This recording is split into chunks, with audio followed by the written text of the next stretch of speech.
Okay, next Saturday out here working on my daughter's scooter again. I don't know why I call it scooter, it's her car actually, but well, today's second phase. Car sat out here in the rain all week, and now I'm getting ready to wet sand what I've already started, so let's take a look at that. Okay, what we have here is got a little sanding block by McGuire's, little foam pad really. Starting with 1,000 grit. Going to take it down for 1,000 grit first, keep it wet. Of course, in my case, it's already raining. So this is going to get all that bumpy finish. If I can get down on it and see it. Paint's got a little bit of a bumpy looking finish. Plus a little piece of trash in it right there. We'll wet sand all that stuff out of there. So we'll do it all first in the 1,000, and then we'll do the 2,000, and come back for the polishing part. I'll catch up with you there. Okay, I'm all done. It's still raining. Done polishing it out. I don't know if you can get a close up there on that shine. Oh yeah, looking like a piece of glass. So, in the rain. It's all buffed out. All the little wiggles are gone. There it is, finished project. Ready to go home. Okay, now that I'm done getting wet and all cleaned up, we're going to take a look at some of the polish we used and some of the equipment we used to make this happen. Okay, so remember we painted the car last weekend, the bumper last weekend that is, and this weekend gave it a week to get hard between the raindrops. How about that? And had to do a little bit of polishing, sanding and polishing for the clear coat. Clear coat had a little bit of orange peel and a little bit of stuff in it, dust and whatnot from being shot in the driveway. So as you saw in the video, we started with just water and wet sandpaper. I started wet sanding with the 1,000 first, okay, being a heavier grit. And then after I got done with that, I finished with the 2,000 grit, okay.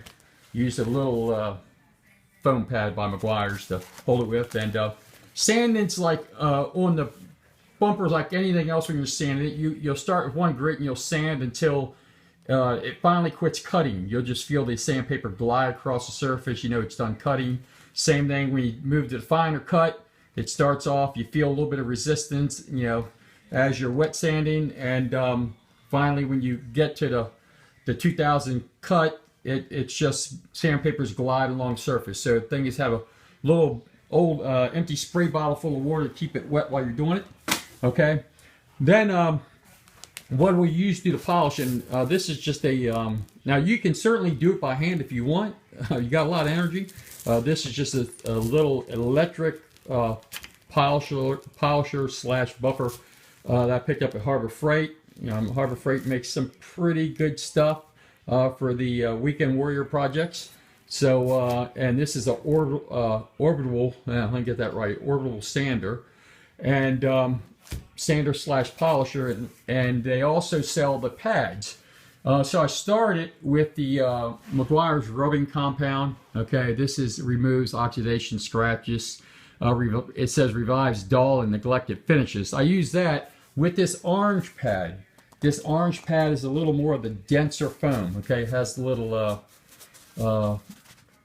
like a little felt back, and it sticks right onto the polisher real good. And of course it's adjustable speed, using like a medium-low speed. And rather than doing hand, just squirt a little bit of X powder and polish on the pad, and just lay the pad on the surface flat and let the pad do the work. And start with that. Then we go to the medium pad, which is the blue one. And I switched over to a polishing compound. Okay.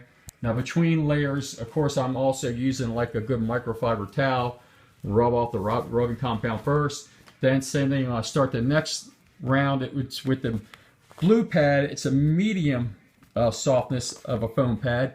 And the polishing compound. This is a little finer, restores, removes light swirl marks and hazing. They also make an ultimate polish, which is basically the same thing, just a little bit nicer polish. But it's about the same grade as the polishing compound and the same pad.